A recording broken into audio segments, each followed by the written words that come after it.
If you've ever looked at a marathon finish line and thought, that could never be me, and believe me, that's me, today's episode might just change your mind. Welcome back to Thrive on Plants.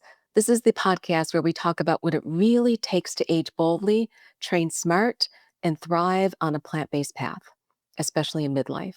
I'm your host, Dr. Daphne Bascom, and today we're going to go deep on what it means to chase big endurance goals after 40. And to help us, I'm joined by Coach Val. Val is a certified running coach, author of Master Your First Master's Marathon, this book, and I would highly encourage you to pick it up if you haven't already read it.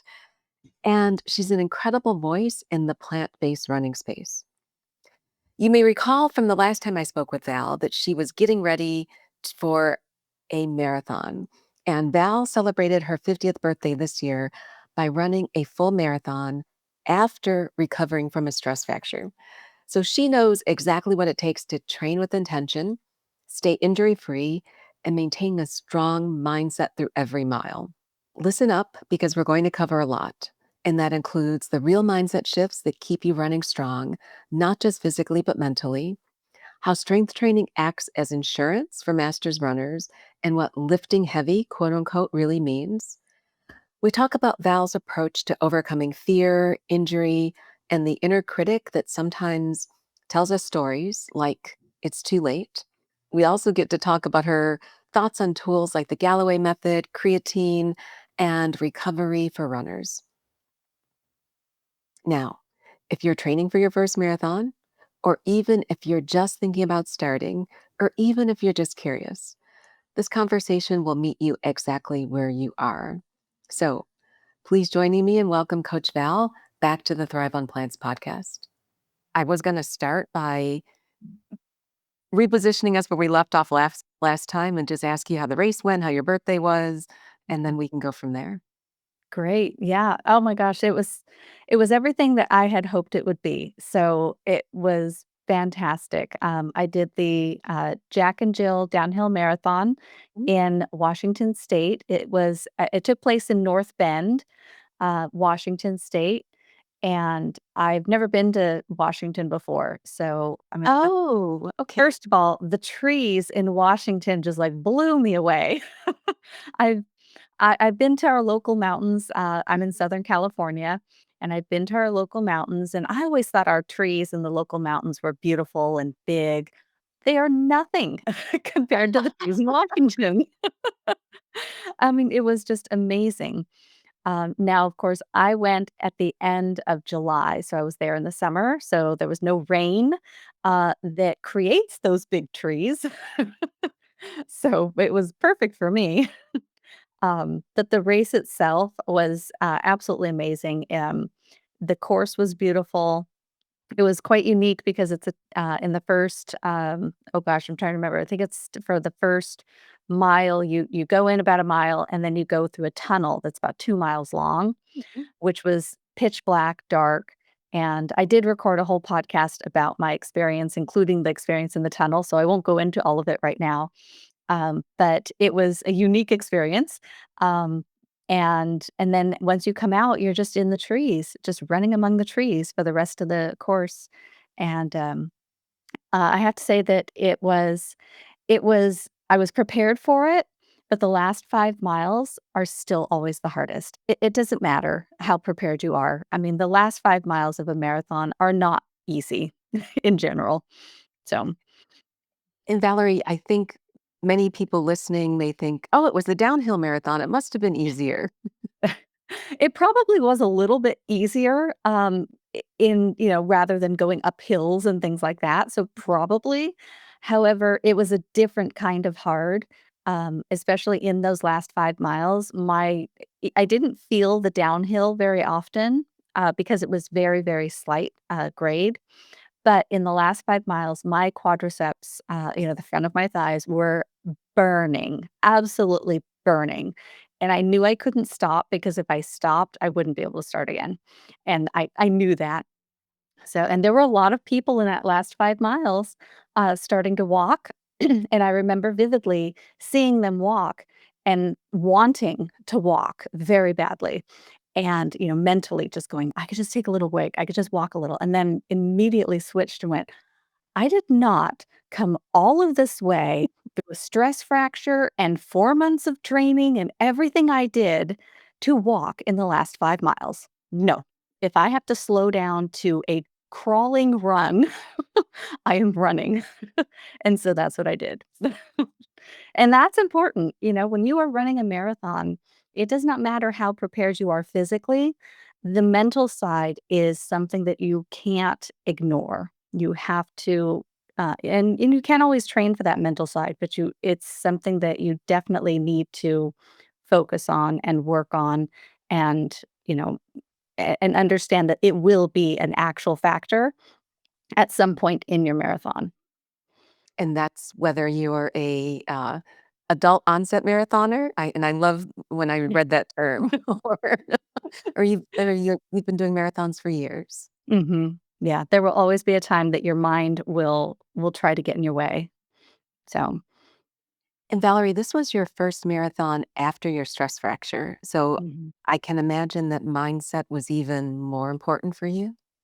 Yeah, definitely, all along the way, all through training, I had a lot of challenges as far as mindset was concerned, um, and there's always that fear in the back of your mind, even if you know that you're strong, even if you know you don't have the same kind of pain, you're always going to have little, niggles and aches and things along the way, and, you have to really understand and know the difference between, is that pain that needs to be, attended to, or is that simply an ache that you need to kind of, nurse a little rather than go to a nurse? So, but yeah, the mindset is so important. I only did one 20-mile run, because, I was trying to be more conservative with my training. I wasn't going for a time, I was simply going for a strong finish. Uh-huh. And so I did one 20-mile run, and it was probably one of the hottest days of the year. Um, So not only did I have to contend with distance and, all that goes with that, but I also had the heat. So I had to back off my 20-mile run and work through conditions, not only distance. Mhm. It was challenging. well, I think that's a great segue into your book. Um, so here is your new baby, Thank you. and I've got lots of pages folded over so you can Oh, see. good. Oh, nice. I love it. It makes my heart feel really good. But I'd actually would love to start with overcoming limiting beliefs because Mhm, I really do think that mindset is the foundation for everything. mhm, And you have quite a few sections in the book on mindset, limiting beliefs. Can mhm, you talk a little bit about your philosophy and how you coach runners into mhm. overcoming limiting beliefs? Yeah, limiting beliefs are a tough one. We have them in so many parts of our lives, right? In work, at home, in physical activities. Um, and it's one of those areas that it takes continuous effort. We have to continue to work on it. And in one part of the book, I know I talk about visualization. Mhm. And I think visualization is a very important part of mindset work, because our brains don't, I don't remember if I went through a lot of science in there. I tried to stay away from a lot of science in the book and just keep it real practical. Um, but there is science around what you envision and think in your mind and how your body truly believes it's real.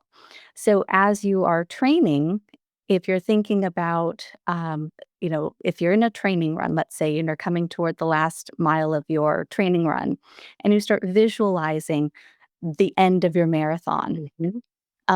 then that trains your mind and body to connect the two. So when you're in the actual experience of the last mile of your marathon, you can revisit and use that. Like, I've been here before. I'm safe. It's like you're creating a safe place for your mind to be and your body to be, as you actually experience the real thing in the future.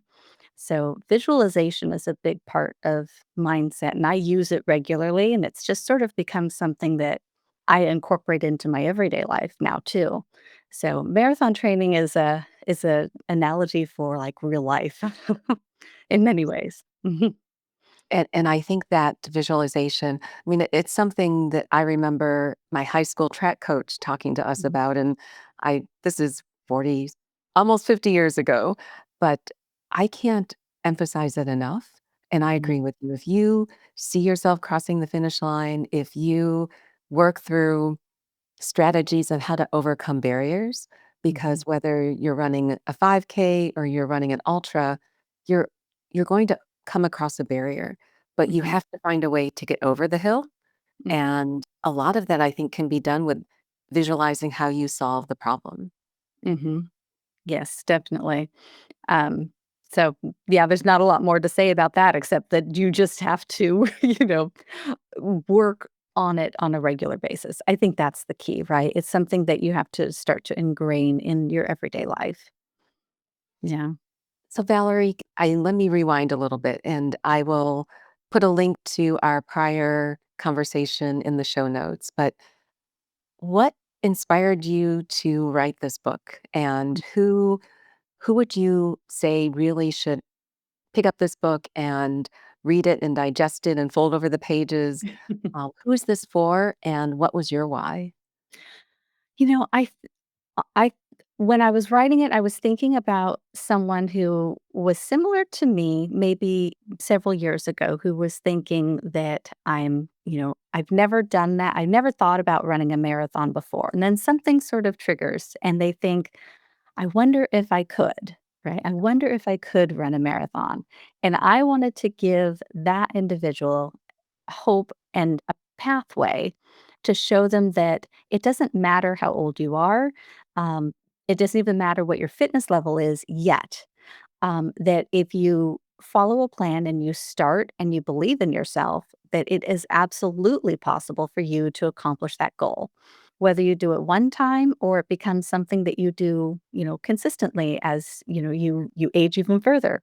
Mhm, But I wanted to give that person hope that they could do it, and not only hope, but a true understanding of how can I get there step by step? Because I think sometimes that stops us. If we know we want something, but we don't really know how to get to the end result. And so instead of looking for the pathway, we just make excuses not to start. And again, pulling from life in general too there. I was thinking about this really just before our call, and I was thinking about how I hear often, like when someone hears that I have run marathons, and they say, "Oh, I could never run a marathon," exactly. and I ask, "Why? Why do you think you can't run a marathon?" Or they'll just volunteer, and so often, you know what I hear? "Oh, my knees. My knees won't let me run a marathon." It's like the number one thing I hear. And I don't argue with them, even though I don't agree with them 9 times out of 10. I think I know one person that ever told me that their knees stopped them, and it's like, "Yeah, okay, I believe you," because they have, like, a physical, limitation in their knees. And it's like, "Okay, well, that could cause them pain." But that's one person out of all the people that I hear from. And I think what that really says is that my knees kinda hurt, so I instead of asking, "How can I overcome my knee pain so that I can run a Mhm, marathon?" mhm, That's not the question. They simply go straight to the excuse of, mhm, I can't run a marathon because of my knees. That tells me that person's probably not truly motivated. They wouldn't run a marathon even if their knees were 100%.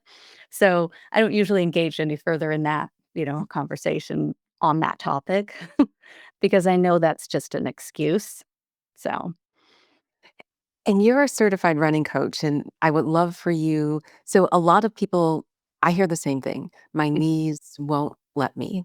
yeah. And Mhm, you have a chapter in the book about strength training, about multiple ways that you can build up strength around mhm, whether it's weak knees, weak ankles. mhm. But as a certified running coach, is running bad on your knees?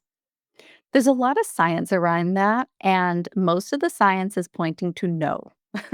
That actually runners have stronger knees than those who don't run.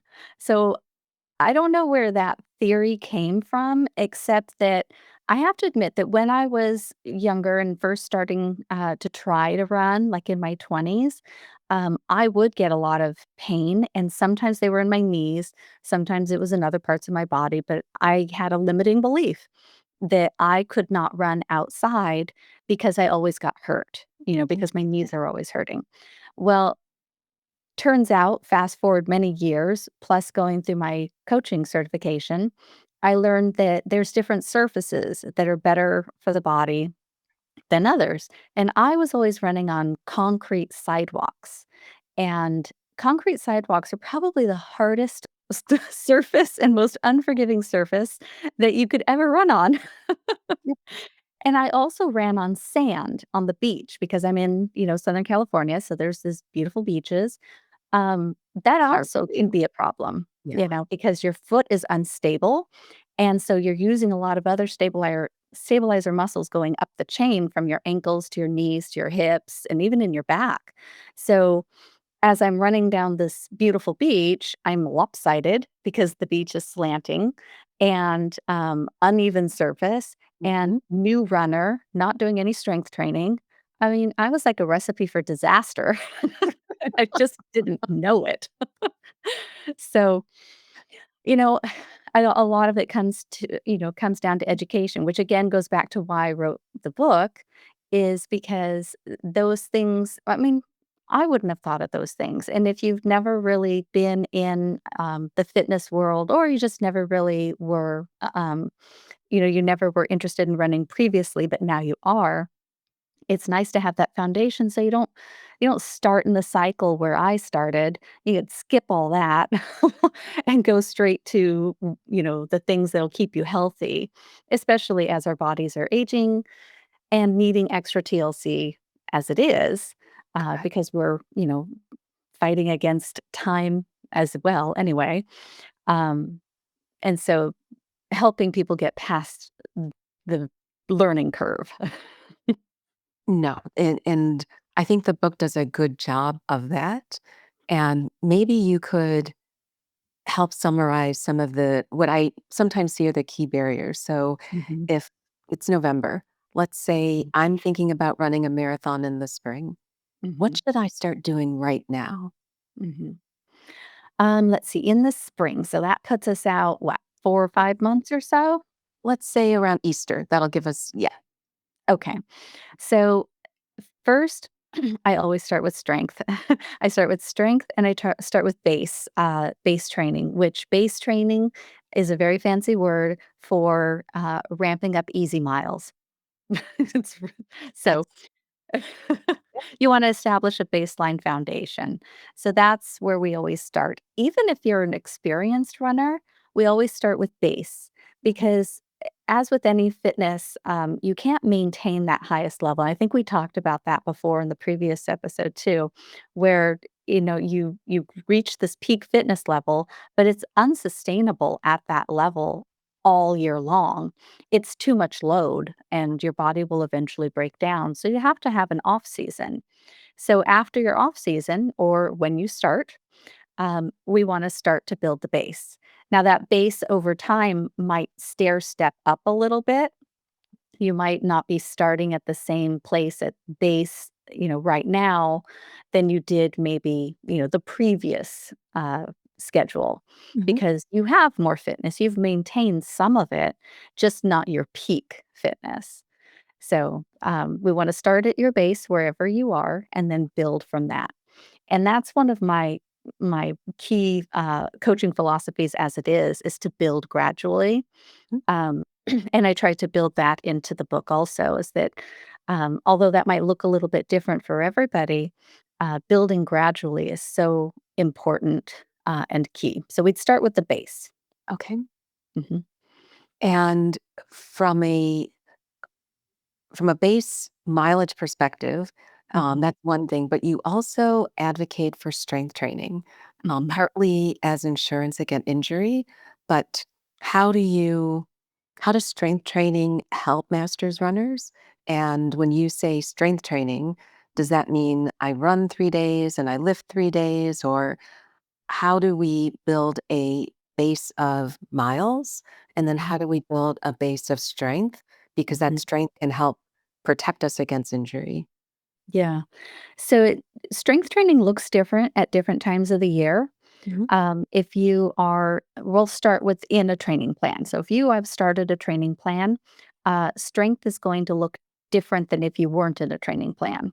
So while you're in a training plan, you might only strength train a couple days a week. Mhm. And that can also look different throughout your plan because in the early days, like in your base phase, when you're building miles, number one, you have a little bit more time to strength train. So you can do a little bit more strength training more often and longer sessions.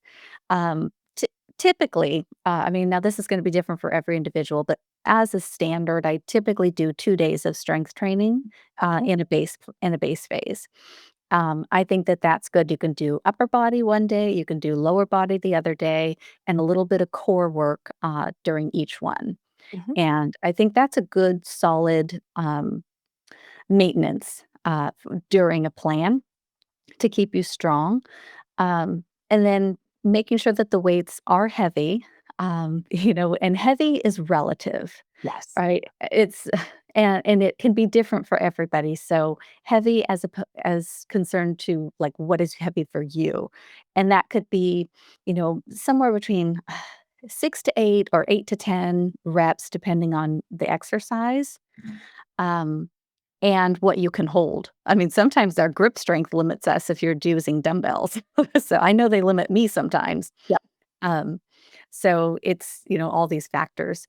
But we're not professional runners here. We're recreational runners. And I think that's an important mindset also is to understand that like we are doing our best with what we have and and that is usually sufficient for where we want to go as recreational runners. We're not Mhm. trying to beat these huge times.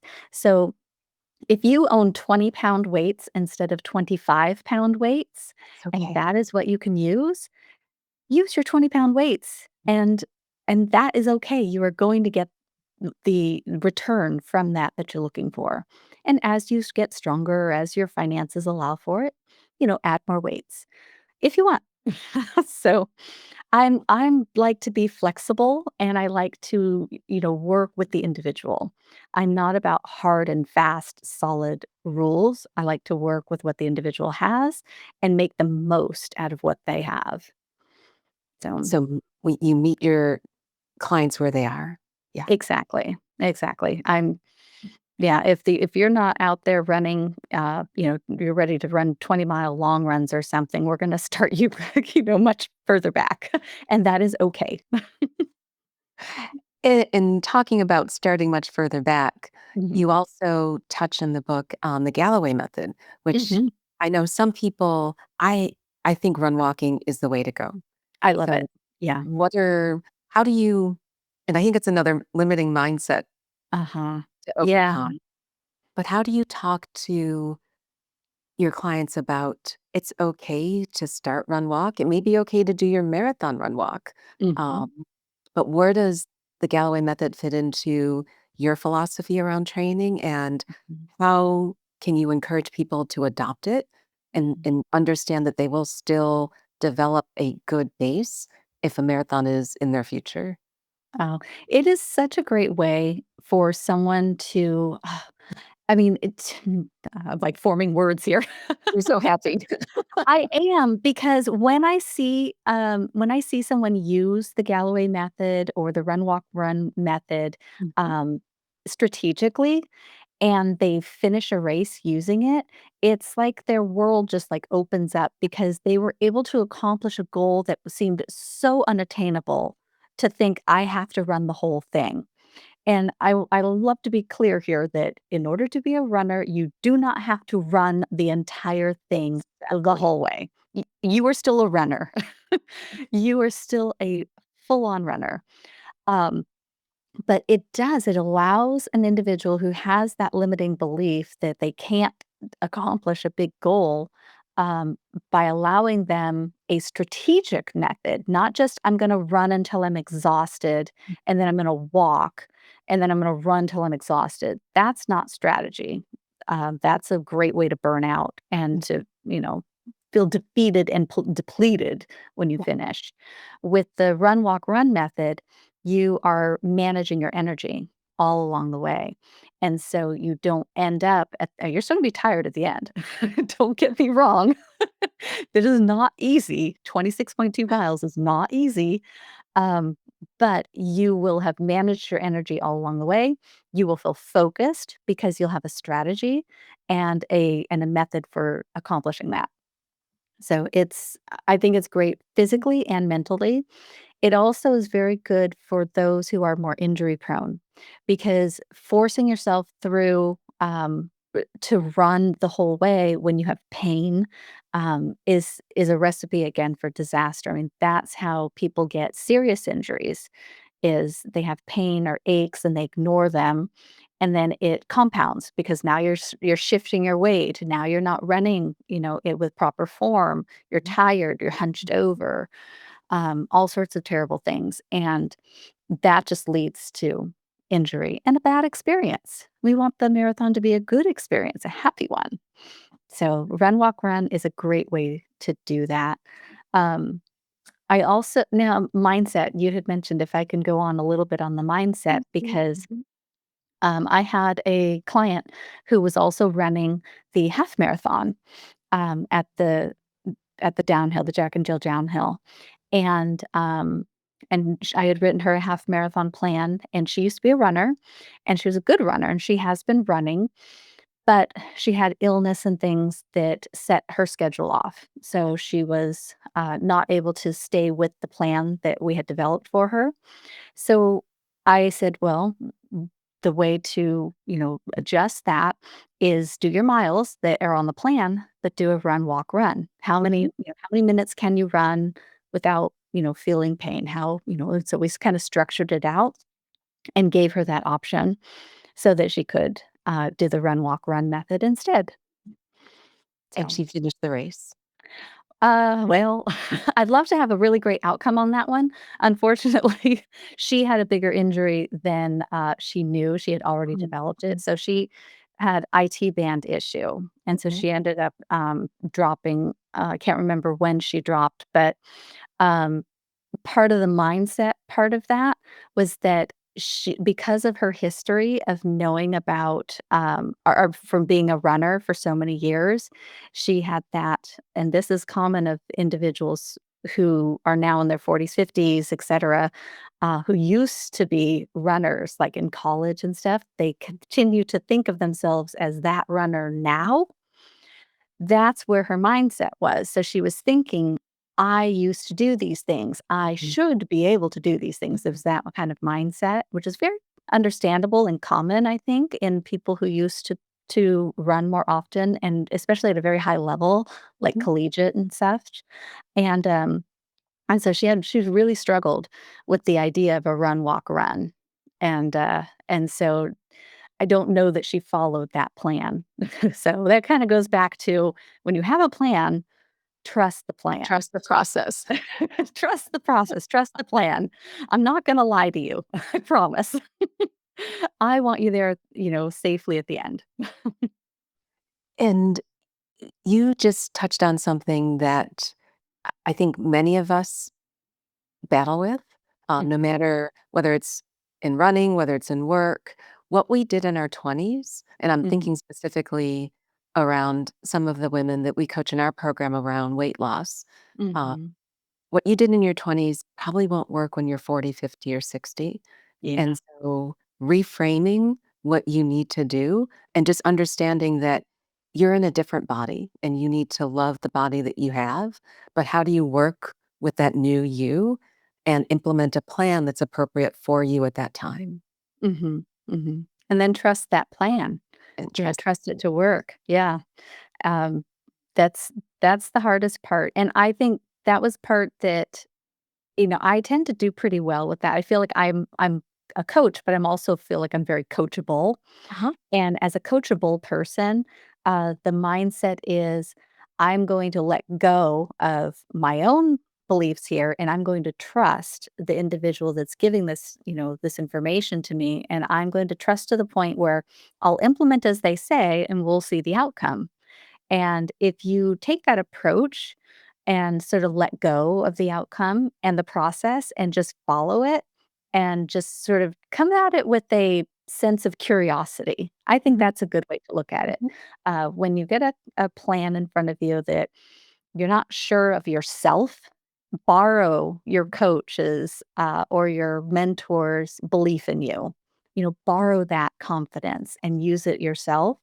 And when you borrow theirs, now you've taken yourself out of that, process and you just follow the steps. And when you follow the steps, with feedback, of course, but you follow the steps, then you are, that's a coachable personality. And you mhm. will be very surprised at the positive outcomes. I always am myself. It's hard for some of us that are control freaks, though. It is. I am too. Yeah. I get it, but there comes a time when it's like, "Okay, I've tried it my way for a long time, it didn't work, so I'm gonna, trust the process here, and I'm gonna trust you to help me and that you have my best interest at heart." And like I said, come at it with a sense of curiosity. That's the way I like to look at it. Just be curious. You have How to what'll trust. happen? Yeah, Mhm. absolutely. Yeah. Now, Val, we met because you're also a plant-based running coach. Yes. Yes. Uh, how do you structure nutrition into your training programs? Because you have to fuel the fire. And if you're I can I can see people who hit the wall because they're under fueling, or Mm, people who think, well, I'll try and lose some weight while I'm doing this marathon training at the same time. How do you integrate a nutrition strategy that's plant-based or plant mhm, positive, mhm. Yes. um, into a strong foundational marathon training program? Mhm. Um, well, I know we as Big plant-based, question. I know. I was like, "Where do I start with this?" I think, what the one I was just thinking because it's funny, the first question that if you're plant-based or vegan that anybody ever asks you is where to get your protein. Yep. But that was the first thing that popped in my head because you do need a higher amount of protein when you are adding on, a lot of endurance activity. So carbohydrates are always going to be important, especially for your energy and your fuel during your runs because you need Mhm. that immediate energy.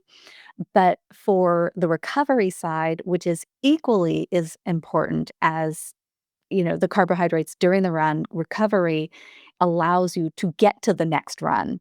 And so you do have to have a sufficient amount of protein in order to jumpstart and continue that recovery process in between your hard efforts. So it's funny that protein was the first thing that popped in my head. I was just kind of musing on that. We still get that question. I know. But it is an important macronutrient, especially for that recovery aspect. So then the question, of course, which I don't know that we have to go into too much, is where do we get our protein? Oh, no. Um, But hopefully Thrive on Plants community knows a little bit, but if not, Thank goodness. I can definitely put a resource in. Oh, good, perfect. Because there's lots of different sources. But sometimes I think what trips people up, especially if they're already plant based, is or if they're whole food plant based or primarily, is that they're so accustomed to making sure that their food choices are very high in fiber and more Mhm. complex. Mm. And I think that can be a mindset shift also because now as their coach, I'm asking them to take in more, refined sources of those plant-based carbohydrates. And they're like, wait a minute. And I've had to overcome this myself. I work really hard to keep my health up and to take in all of these, healthier options. And now you're saying I have to take in these more, refined or just faster processing carbohydrates. Right. And so, again, how we eat and fuel during a training session or a training block or plan is going to be different than how we're going to eat when we're off season or if we're not training as hard. So, So that brings me I actually have 2 questions on top of that, mhm, and these are asking for a friend. mhm, Um, how do you coach clients who feel that they need to race every single month? mhm, Uh, and so I'll start with that as part 1 mhm, because I know my feeling I'm not a certified running coach, but not having some time off, I don't think gives your body time to recover, and I'm thinking about this in particular for women maybe 50 to 70. mhm. Um, I first question is why? Mhm, I think I would want to know what is the mindset around and the desire to race that often. mhm, And then it would be what is the distance mhm, that you're running? Because if you're doing a 5K every month, mhm, you could probably get away with that. Um, but if you're doing, half marathons every month and you haven't been running for many, many, many years, and that and I see that a lot with newer runners because it's really easy to get caught up in that race excitement, very easy. I mean, I kinda did it a little bit in the beginning too, where I wanted to race a lot, but I quickly learned that you can't do that. Um, Oftentimes, your body will just put a tell you. Yeah. it will shut you down, but we wanna avoid that. Um, but as far as, like, that would be my where I would start is why and what's the distance, and then I'm always I think this comes from my background in real estate management, is try to get to the yes. Like, how can we find a compromise? How can we accomplish what you want to get out of this without harming you? So, where where can we find that compromise? Mm, Maybe we develop a plan where you have an A race, and your A race is this half marathon that's 2 or 3 months out. Great. But you want to run these couple 5Ks before that. We can build a plan around that where you can, run these 5Ks, and then, but we're going to primarily focus on your training on that half marathon. right. And maybe when you run that 5K, you're not gonna go at your 100%. We're not gonna do a ton of speed work for the 5K that comes right before that half marathon, because again, speed and distance and volume, that's usually a bad combination. Um, so we wanna just structure the plan so that you're not doing too much too close to your A race, and, develop a plan that helps them reach their goal without, getting them injured in the meantime. Exactly. Yes. So, And the why finding is it. yeah, Mhm. The why and is then the why is a big piece of it because, Mhm, and I get it. It's especially if part of your identity comes from what you do. And it's funny, I was watching a YouTube video with Des Linden the other day, who and I loved how she talked about it as she's transitioning from her marathon phase of her running to becoming an ultra runner, which I mhm, think is awesome. mhm, Um, but who you are and what you do don't necessarily have to be one and the same. mhm. Yes, very, very true, very true. But you can still do what you love. Exactly. And Mhm, and do it safely and healthfully. mhm. So you can keep doing it, because I can tell you being injured is no fun. None. You had a long journey, I yes. did. Uh, and going back to being plant-based, Mhm, how how do you structure the sometimes the challenges with we eat a lot of foods that are high in fiber, mhm, um, and making sure that you don't get into GI distress mhm, during either races or long runs? I know this is a question I frequently get from some of our clients who are competitive, but mhm, that poop stop comes at an not a desirable time in the race. Mhm. Yeah. Um, how do you train around that, and how do you prepare, whether it's leading up to the race and maybe decreasing your fiber load? So if you're eating 50 grams, maybe you cut back. Do you have any thoughts on that? Mhm. I do.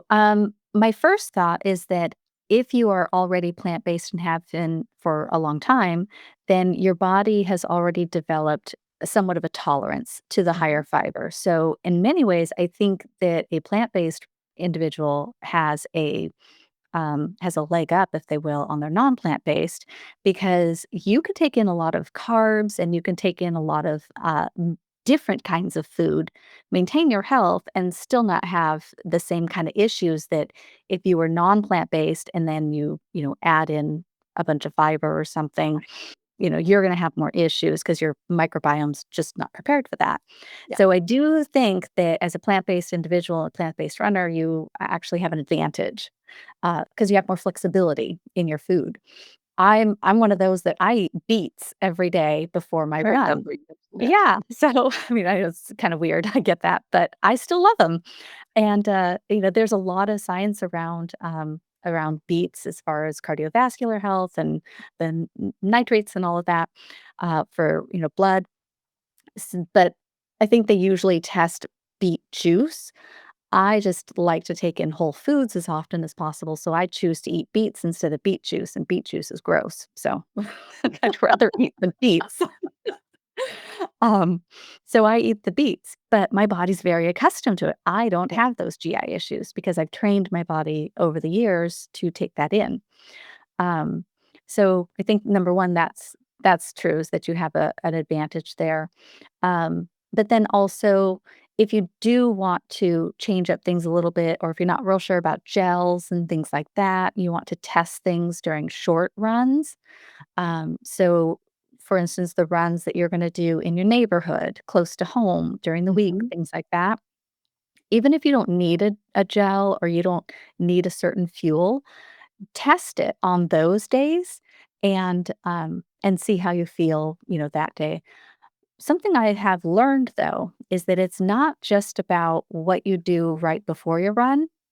It could also be a day or two before your run. Mhm. And I can't remember if I talked about it or not when I gave the update on my race, but I when I got to Seattle, there was a vegan restaurant that I really wanted to go to.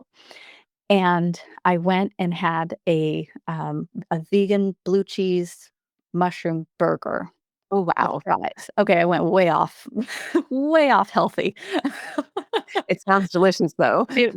I haven't had a blue cheese burger since, long before I was, plant-based, so, Uh-huh. um, anyway, that they had a plant-based version I was really excited about, and so, yeah, I had a really big fatty meal, and that was on Friday, Mhm. and my race was on Sunday, Mhm. and, that was a learning lesson.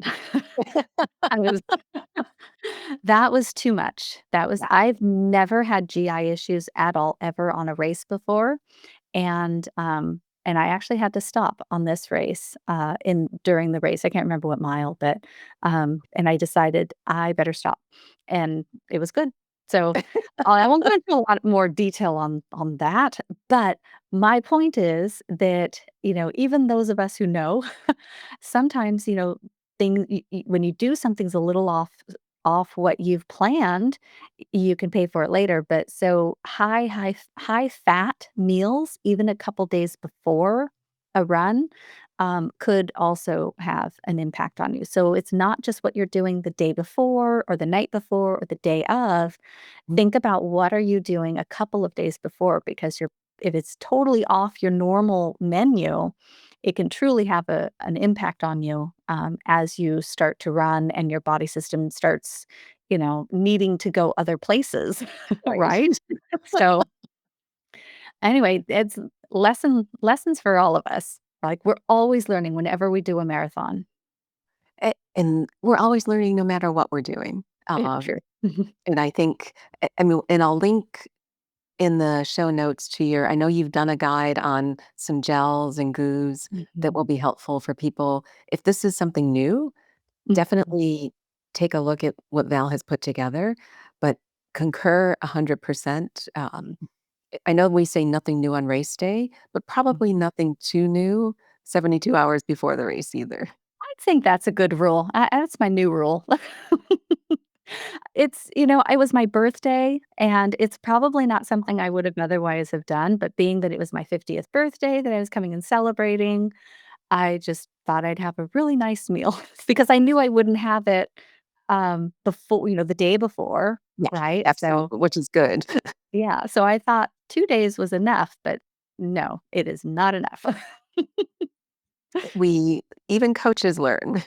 Even coaches learn, yes. So I like to be, truly transparent that, yes, I know a lot of things. I have a lot of knowledge, but there's a lot of things that our bodies are all unique and different. And so that's why when, we start talking about what should I do? How much mileage? Oh, this isn't exactly 10% increase. No, because we have to go by the individual and there are general guidelines.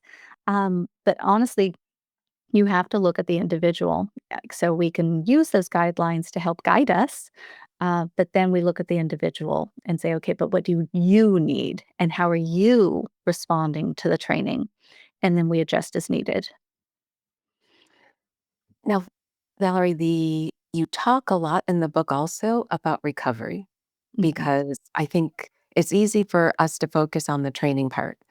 But what I loved about how you wrote about this and what I hope people take away is that you have to focus on recovery. What mhm, are your non negotiable elements for your own recovery?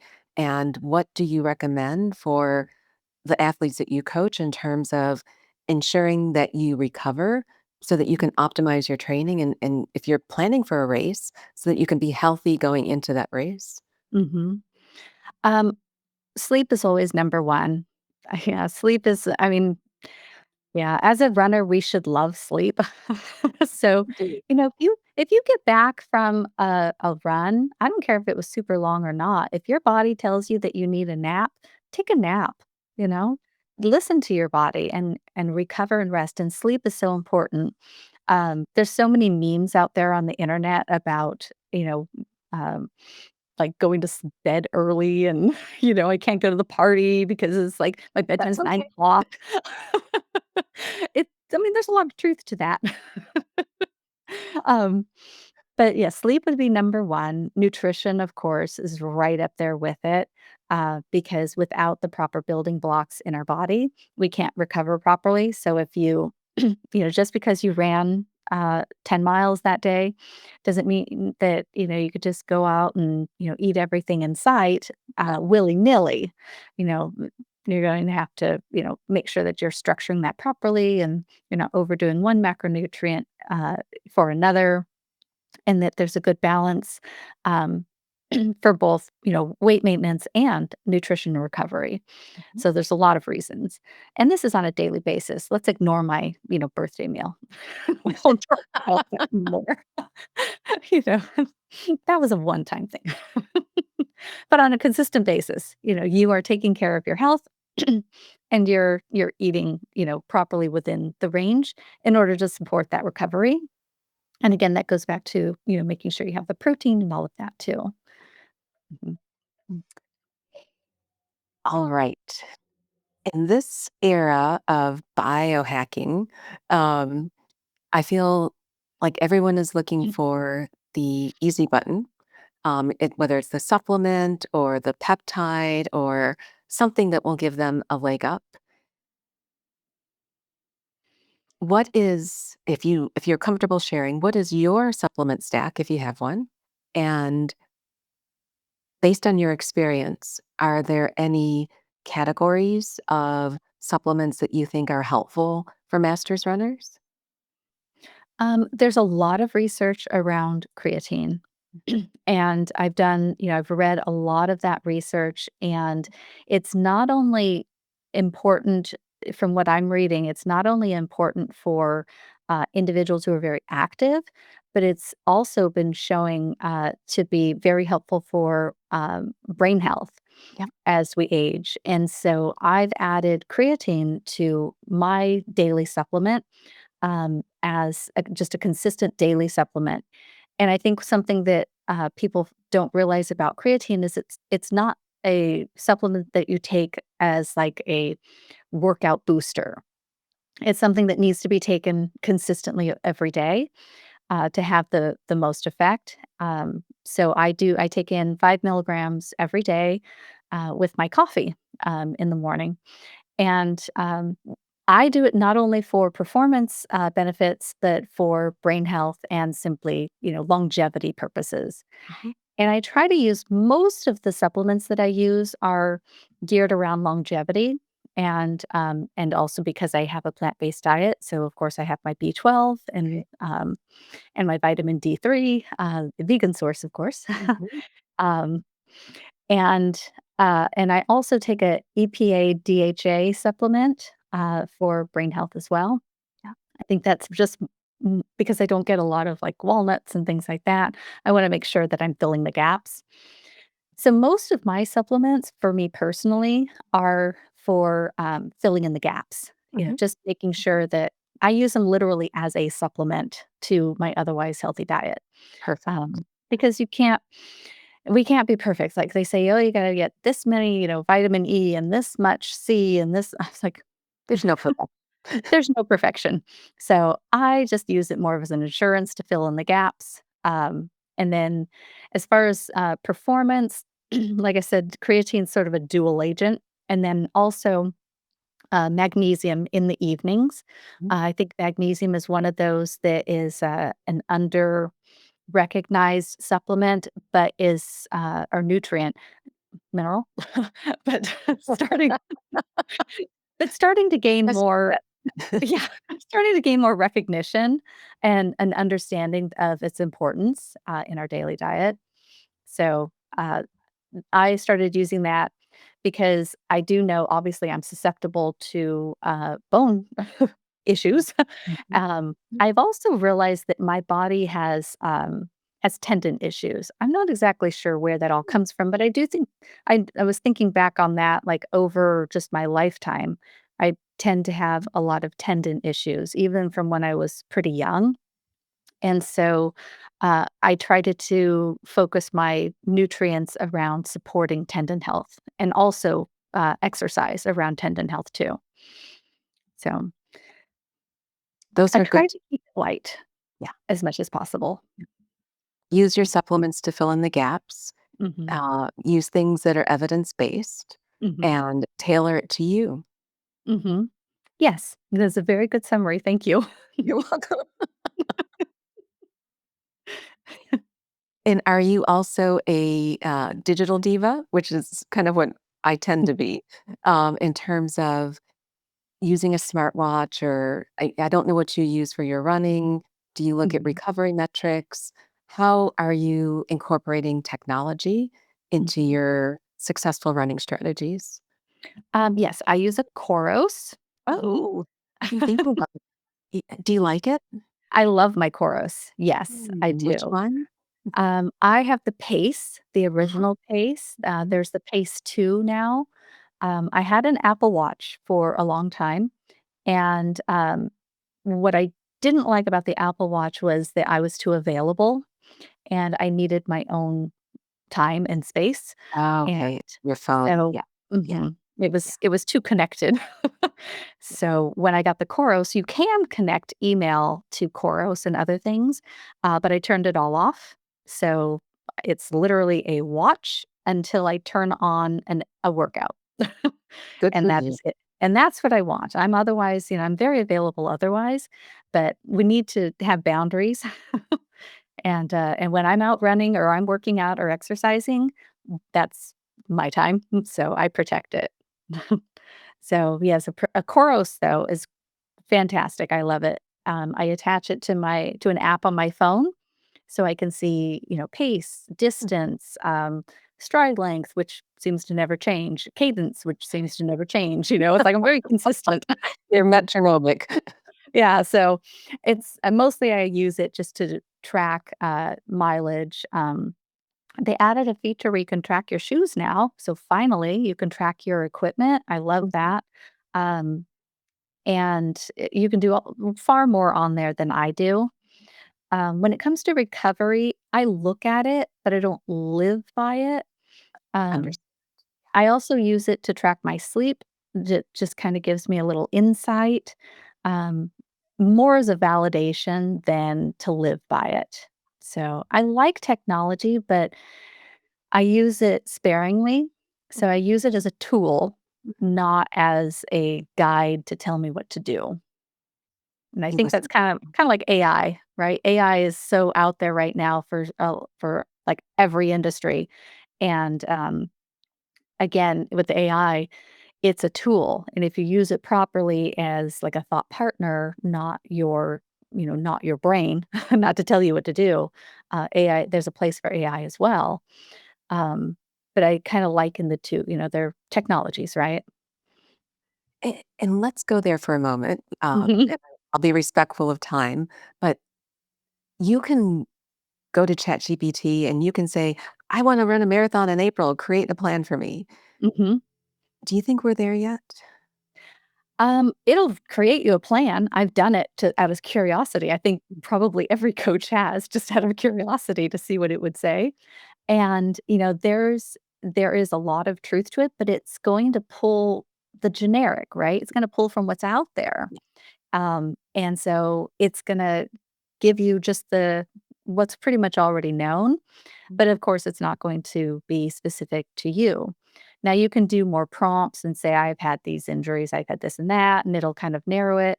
Um, but for a newer runner, that can be, I think, an a potential injury happening. Mhm. I'll just say it that way, right? So, I wouldn't trust it.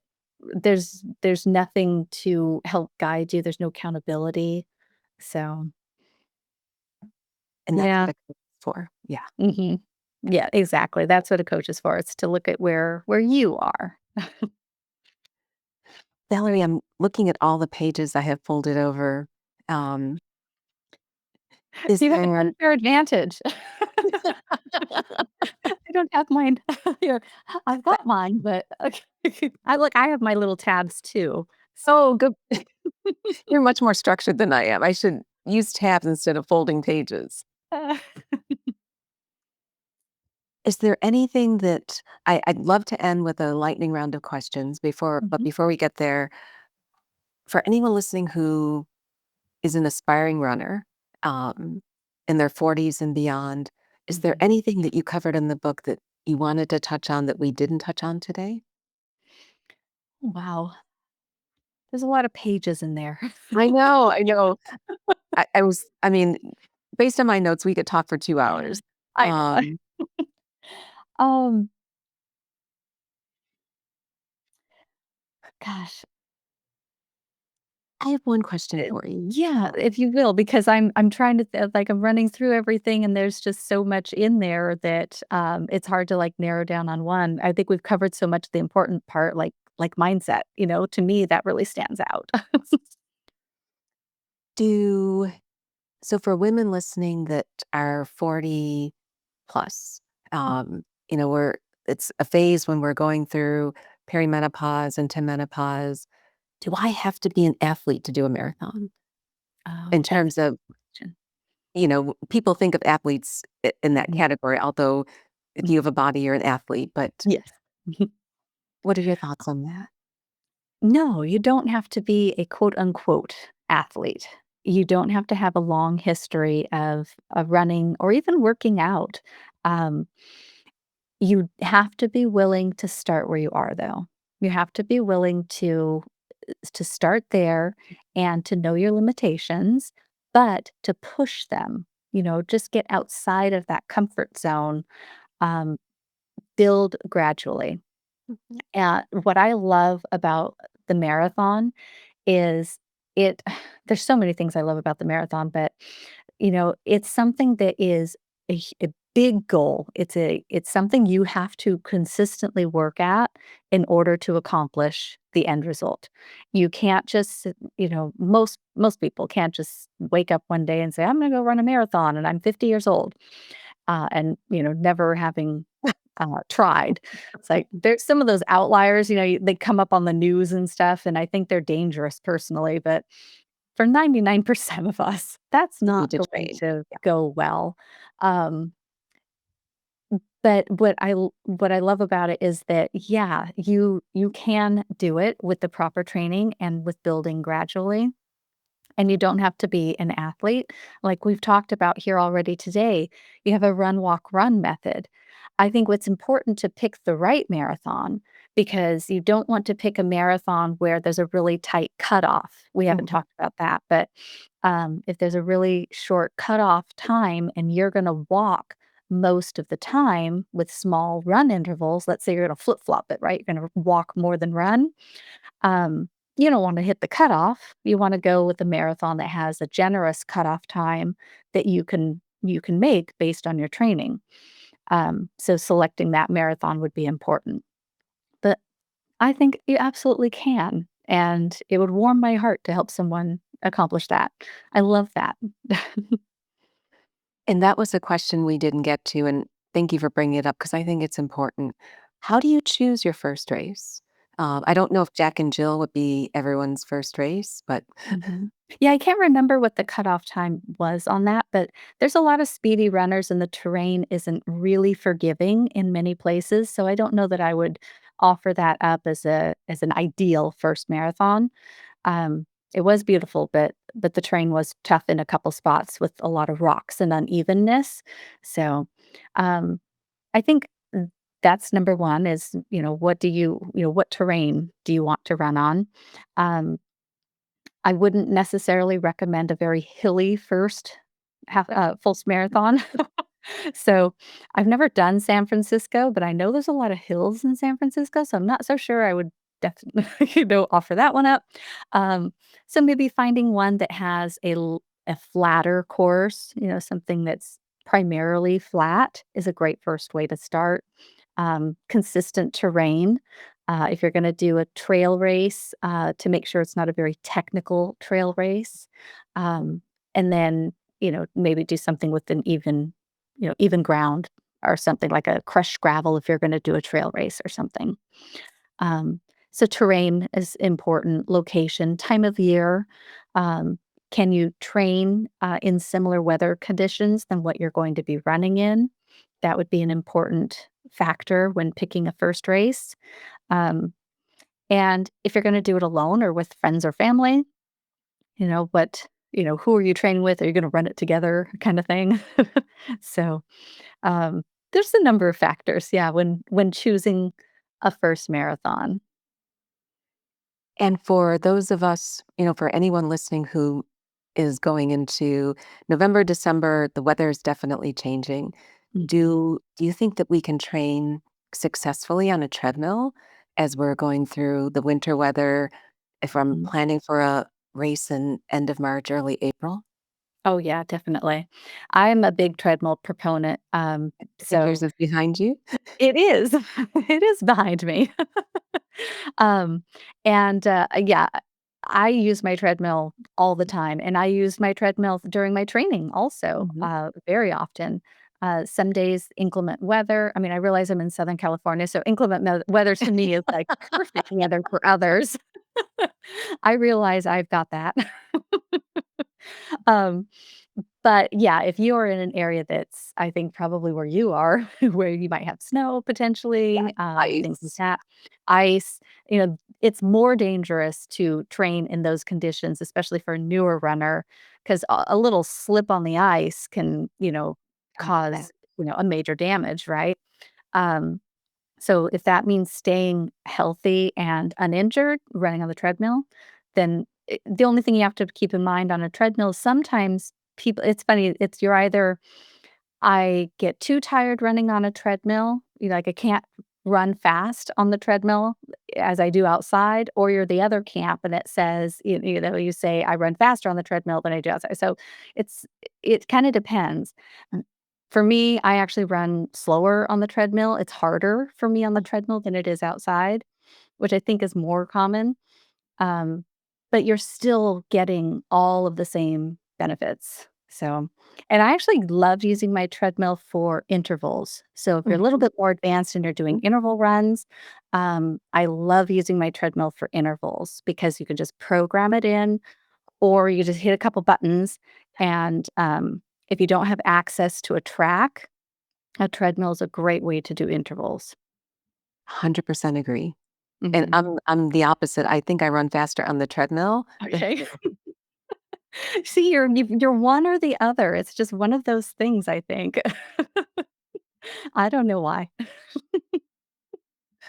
but I do love my treadmill and I encourage it. I yes, I don't have one in my house anymore, but, Mhm. I use it and it's interesting because it I've never run a marathon, but what I've found is that years ago, I used to kind of cry when I had to warm up, for 400 meters. Now, like, 3 miles, and I'm just getting warmed up. Yeah, yeah. Exactly. Uh, Val, what is next for you? What are whether it's racing, whether it's book, whether it's coaching, what is your future hold in store, and what can we look from you?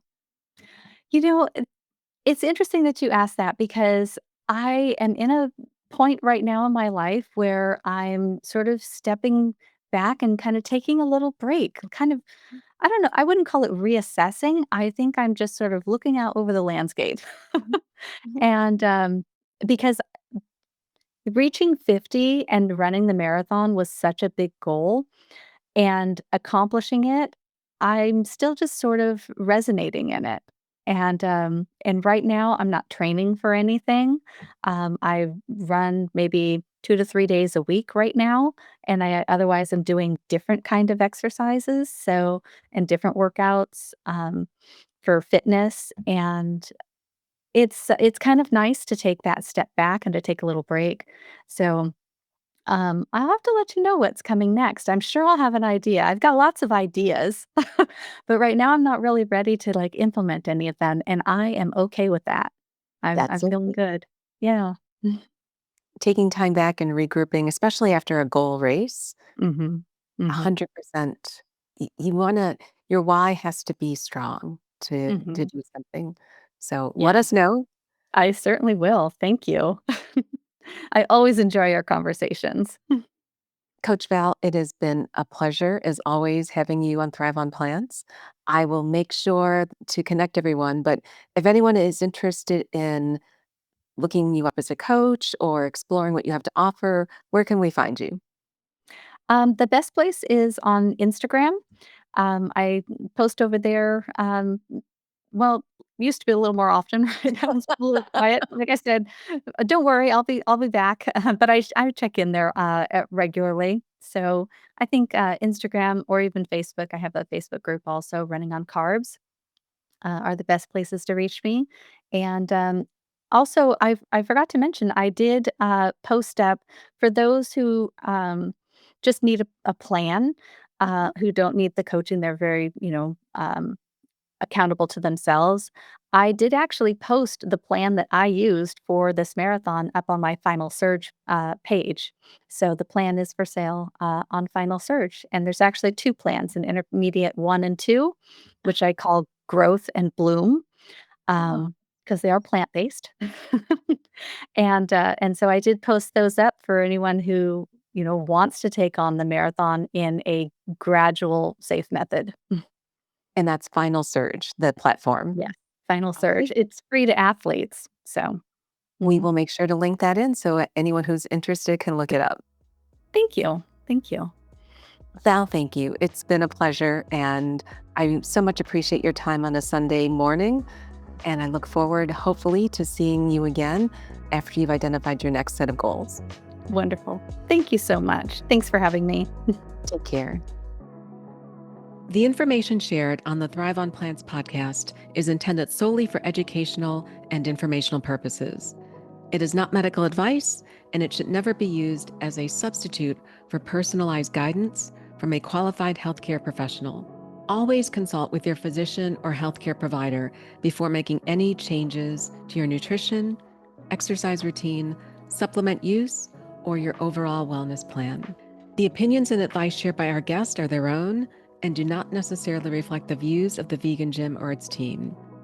While we aim to bring you high quality, thoughtful conversations, these perspectives are not intended to replace professional medical care.